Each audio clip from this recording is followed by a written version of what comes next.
नमस्कार दोस्तों, welcome back to civil outlook. तो आज हम लोग करने जा रहे हैं टॉप 10 मिक्स क्वेश्चन सीरीज का पार्ट नंबर 52। ये सीरीज आपके आने वाले सिविल के सभी एई एंड जेई एग्जाम्स के लिए हेल्पफुल होने वाली है, क्योंकि इस सीरीज की हर एक वीडियो में हम लोग टॉप 10 मिक्स क्वेश्चन कराते हैं। साथ ही साथ उनसे रिलेटेड जो भी इंपॉर्टेंट फैक्ट्स हैं वो भी आप लोगों को कराए जाते हैं। ओके, इस वीडियो का एम रखते हैं हम लोग 20 लाइक्स का। जितना ज़्यादा आप लोग लाइक करोगे, शेयर करोगे, उतना रेगुलर एंड क्वालिटी कंटेंट आप लोगों को मिलता रहेगा। और जिन बच्चों को पीडीएफ फाइल डाउनलोड करनी है तो टेलीग्राम चैनल से जाकर डाउनलोड कर सकते हैं, लिंक डिस्क्रिप्शन में है। ओके, तो पहले क्वेश्चन को देखते हैं। The whole circle bearing of a line A B is 50 degree and B C is 120 degree. The deflection angle at B from A B to B C. अगर मैं बात कर देता हूँ डिफ्लेक्शन एंगल की, किसकी? डिफ्लेक्शन एंगल की। Question को समझना वरना गिर जाओगे। डिफ्लेक्शन एंगल, मान लो आप ऐसे जा रहे थे, ऐसे जा रहे थे, ऐसे जाना था, ऐसे जाना हमें चाहिए सीधे सीधा, ठीक है। अब क्या हुआ, किसी ने आपको बुला लिया यहाँ पे, आपको मोड़ पे किसी ने बुला लिया कि भाई इधर आ, इधर आ, इधर आ। तो आप जाना इधर था, इसकी वजह आप यहाँ से कहाँ इतना मुड़ गए, तो कितना डिफ्लेक्ट हो गए अपनी डायरेक्शन से। तो इसी एंगल को बोलेंगे कि हम लोग डिफ्लेक्शन एंगल।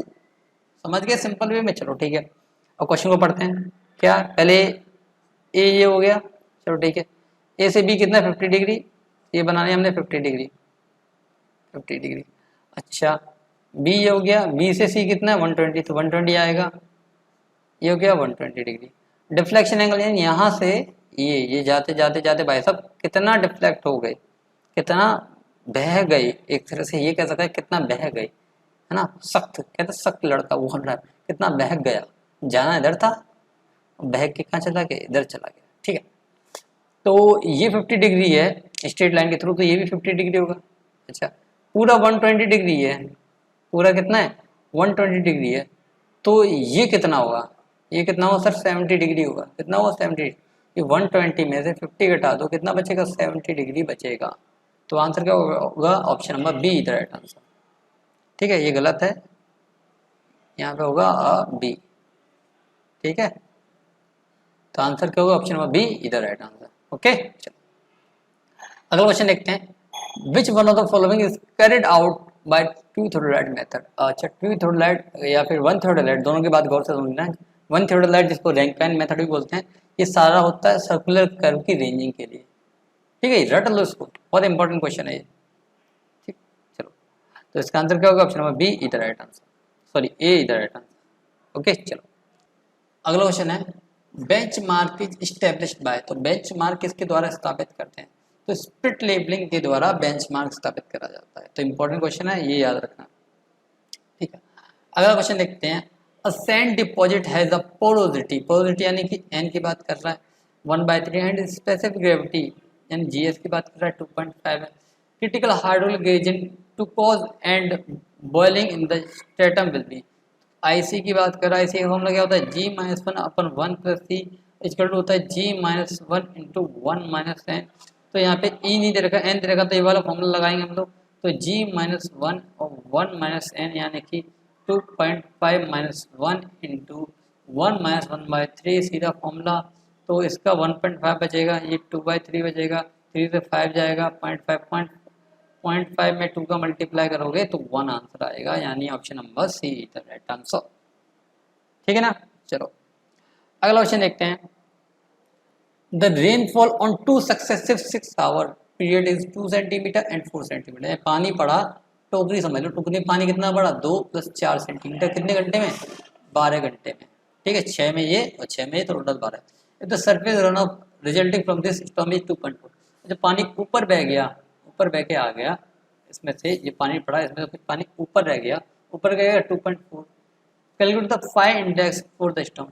फाई इंडेक्स क्या है? Phi index average rainfall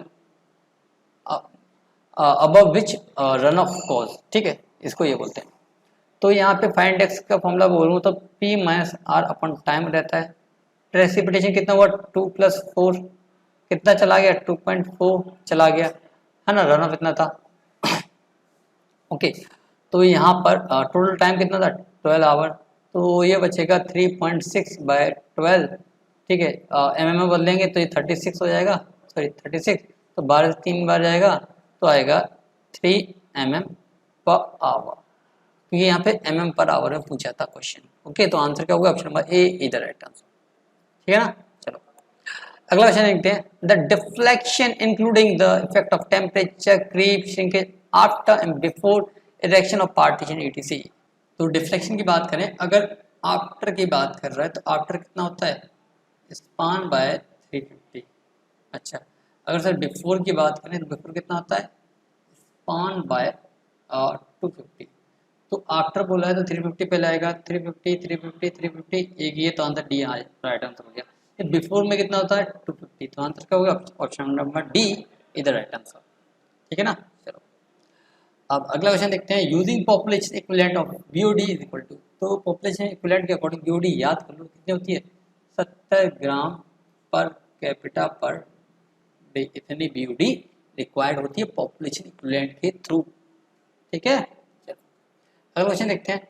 the change in the volume, the change in the volume, the change in the volume per unit volume occur when normal stress are applied on element of isotropic material. तो इसी को volumetric strain को जो होती है इसको क्या बोलते हैं? बल्क मॉडुलस ना। बल्क मॉडुलस कैसे बोलते हैं? क्या होता है? स्ट्रेस बाय स्ट्रेन, स्ट्रेस क्या होती है? डायरेक्ट स्ट्रेन क्या होती है? ये तो नहीं होगा। शेयरिंग स्ट्रेन ऑफ मटेरियल, ये भी नहीं बोलते। शेयरिंग स्ट्रेस ऑफ मटेरियल, ये भी नहीं बोलते। डायलेशन ऑफ मटेरियल बोलते हैं। डायलेट हो जाता है तो उसको बोलते डायलेशन ऑफ मटेरियल। तो आंसर क्या होगा? ऑप्शन नंबर सी इधर राइट आंसर। ठीक है। चलो अगला क्वेश्चन देखते हैं।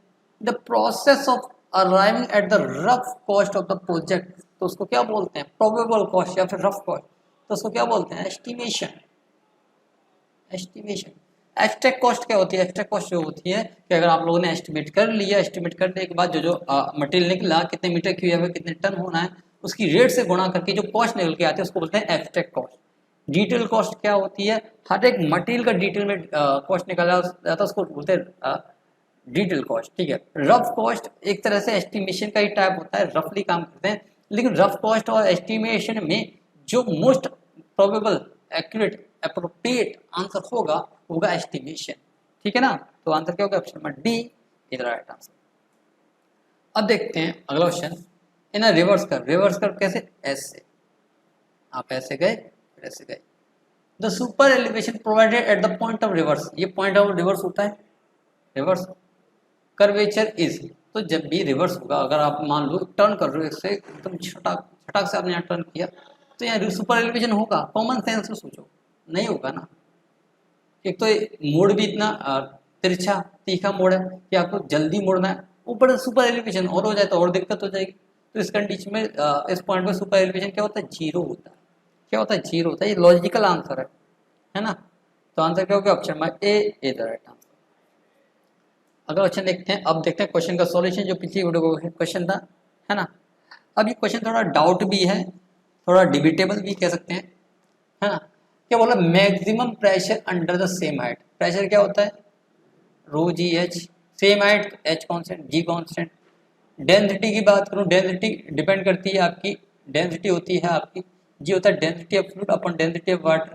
ठीक है, यानी डेंसिटी डिपेंड करती है स्पेसिफिक ग्रेविटी पे, यानी जिसकी स्पेसिफिक ग्रेविटी ज़्यादा होगी उस पर प्रेशर भी ज़्यादा होगा, प्रेशर इंटेंसिटी भी ज़्यादा होगी। ठीक है। अगर मैं बात करूं, दो ऑप्शन देखे हैं, वाटर एंड ऑयल। अगर इसने क्वेश्चन में हमको नहीं दे रखी स्पेसिफिक ग्रेविटी, नहीं दे रखी ना, तो बाय डिफॉल्ट हम लोग जानते हैं जो ऑयल होता है वो फ्लो करता है वाटर पे, फ्लो करता है वाटर पे, यानी कि स्पेसिफिक ग्रेविटी वाटर की मैं ज़्यादा मानूंगा। किससे? ऑयल से मानूंगा ना बाय डिफॉल्ट। अच्छा, अगर मैं ऐसा मान रहा हूँ तो जी वाटर का ज़्यादा हो गया तो मैक्सिमम प्रेशर कौन देगा? वाटर देगा। तो इसके अकॉर्डिंग आंसर क्या होना चाहिए? बी होना चाहिए। ठीक है, बी होना चाहिए, क्योंकि यहाँ पे डाटा हम लोगों को नहीं दे रखा है। जो प्रैक्टिकल सिचुएशन है उसके बेसिस पे अगर डाटा देता तो उसके अकॉर्डिंग आंसर चेंज हो जाता। Same pressure on both liquid तो ये किसी भी केस में हो ही नहीं सकता। ठीक है, तो बी और डी में से कोई एक आंसर होगा। तो हम लोगों ने एक्सपीरियंस बेसिस पे आंसर क्या लगाया? ऑप्शन नंबर बी इधर राइट आंसर। ठीक है ना। अब देखते हैं क्वेश्चन ऑफ द डे। इसका आंसर आप लोगों को कमेंट करके बताना है, और जितना डिटेल में बता सकते हैं आंसर के बारे में वो भी बताइए कि आंसर तो ये है, इसके बारे में और ये चीज़ें भी इंपॉर्टेंट है, वो भी आप कमेंट करके बताइए। ठीक है, ऐसे ही प्रिपरेशन होती है। ओके, तो आज का लेक्चर यहाँ पे कंप्लीट होता है। आई होप कि लेक्चर आपको अच्छा लगा होगा। अगर आपको कोई भी डाउट है, क्वेरी है, तो कमेंट कीजिए, उसका भी रिप्लाई जितना जल्दी हो सकेगा वो किया जाएगा। लेट डिले हो सकता है लेकिन रिप्लाई जरूर किया जाएगा। ठीक है, तो मिलते हैं नेक्स्ट लेक्चर में। Till then be happy, keep learning and don't forget keep smiling.